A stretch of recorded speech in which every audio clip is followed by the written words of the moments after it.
The reason you argue about money mostly is because the money is not enough. Let's face it, if there was a lot of money, the arguments wouldn't go away, but it would reduce. But because there's not enough, you have to argue very hard. So why don't you deal with the real problem? Lack of money. Instead of making it, you don't manage the money well, and you don't bring in any money at all. And by the way, in a marriage, everybody's marriage, money belongs to the marriage.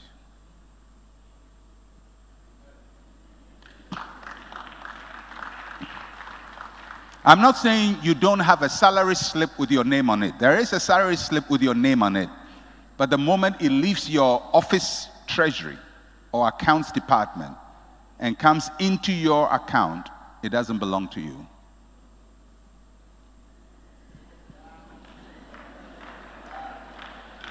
Well, let me put it this way. It doesn't belong to you alone.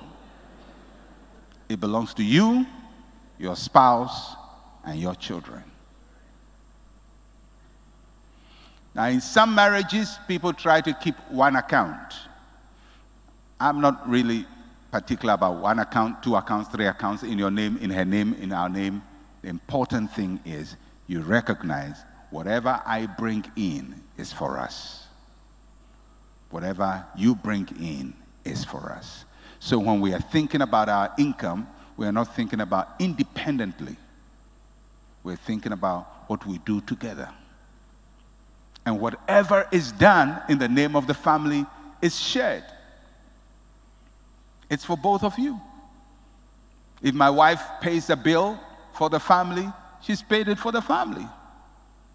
If I pay a bill for the family, I've paid it for the family. If we together come together to pay a bill, we paid it for the family. There's no accounting. Do you remember? I've been doing this. I've been doing that. I've been doing that. I've been doing that. I've been doing that. I've been doing that. And normally people say, I've been doing that, I've been doing that, because one person is hiding.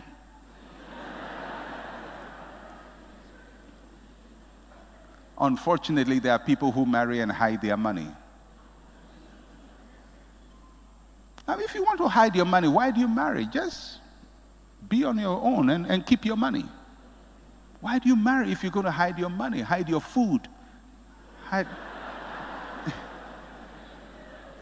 Hide your pomade, hide your soap. You know, sometimes the kind of things people do, you wonder, why did you marry in the first place? You can't share food.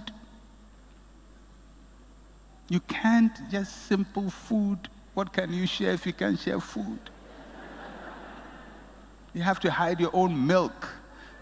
The milk. Your own sardine is your.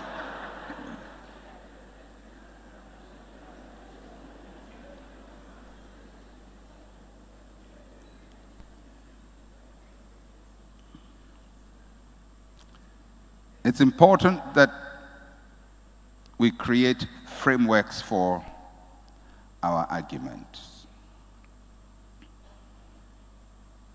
I can say, my wife and I, when we were younger in marriage, we had more differences than now. Now we have to search very hard to find a difference, because we've learned how to deal with each other. Issues that would have created an argument doesn't create argument again, because I've learned the language. I've learned how to ask nicely. And it doesn't create offense. Because sometimes it's just the way you ask or the way you put your point across, but just learning to ask nicely. As a principle, you have to determine the duration of your fights. Because, if you have an argument today, and you don't talk today, you will not talk tomorrow. And you will not talk the day after. And you will not talk 3 days after. And sometimes you can find a couple who don't talk for 1 week over something that happened a week ago. Now, both of them want to talk, but they are not sure who should talk first, because somebody must save face. So the thing is kept after a week and 2 weeks, and believe you me, I've done enough marriage counseling to understand this. I've seen marriages go on for 2 years of tension, 3 years. And the source of the thing is some insignificant nothing. But they didn't talk the first day, they didn't talk the second day, they didn't talk the third day. And it becomes a habit. And sometimes, in order to prove that they are independent, the other person that comes back, listens to the TV, and just pretends as if he's enjoying life. And the other person does something else. And they go on and on and on and on and on. In our marriage, we try as much as possible.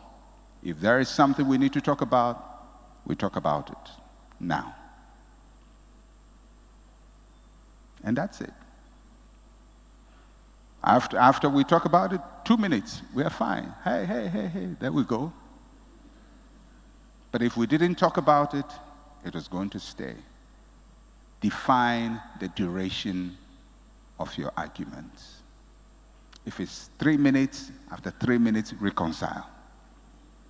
And some of you need to go home today and talk.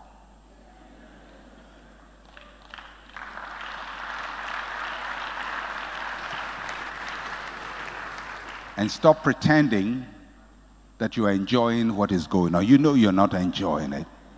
Just be honest and deal with it.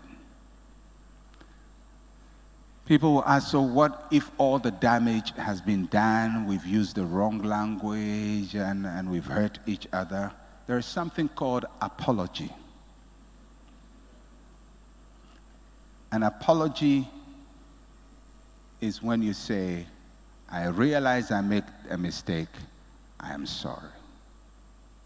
But say the sorry like you are sorry. Don't say the sorry like you are just saying it to move to the next step. Say it like your story. Now, for a lot of couples, to rebuild broken trust is going to take a long time. But if you really mean it, especially the men, if you've really hurt your wife, and a hurt wife is a totally different entity. If you've really hurt your wife, don't expect that when you say sorry, she'll smile. Women don't smile like that. That's how they are. You say sorry, they say, I say I'm sorry. Because they are not looking for words, they're looking for action.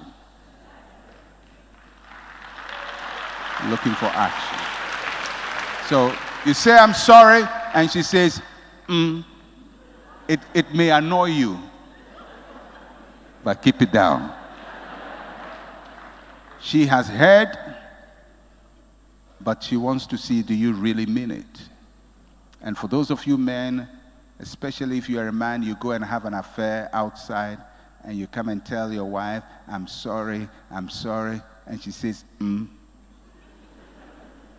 say, well, but I'm coming back, and this is the thing you do, and then I go back again. Hey! Are you sorry or you are sorry?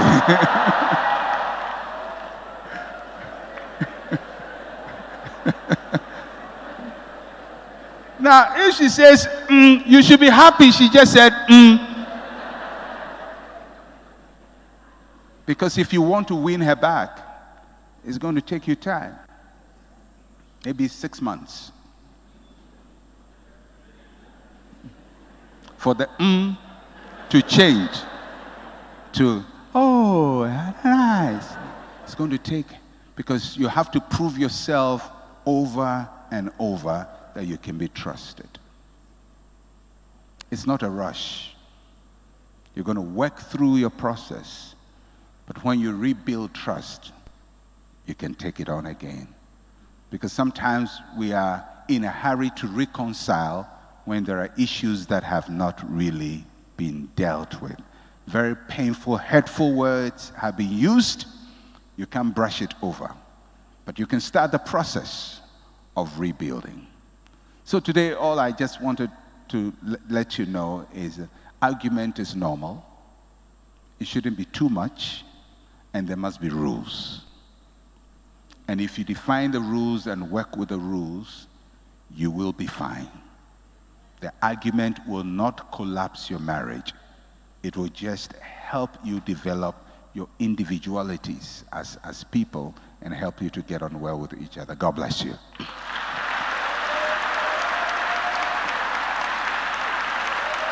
Amen. Did you get something out of this? Okay. Well, we're going to take our offering. Just want you to give as the Lord has blessed you.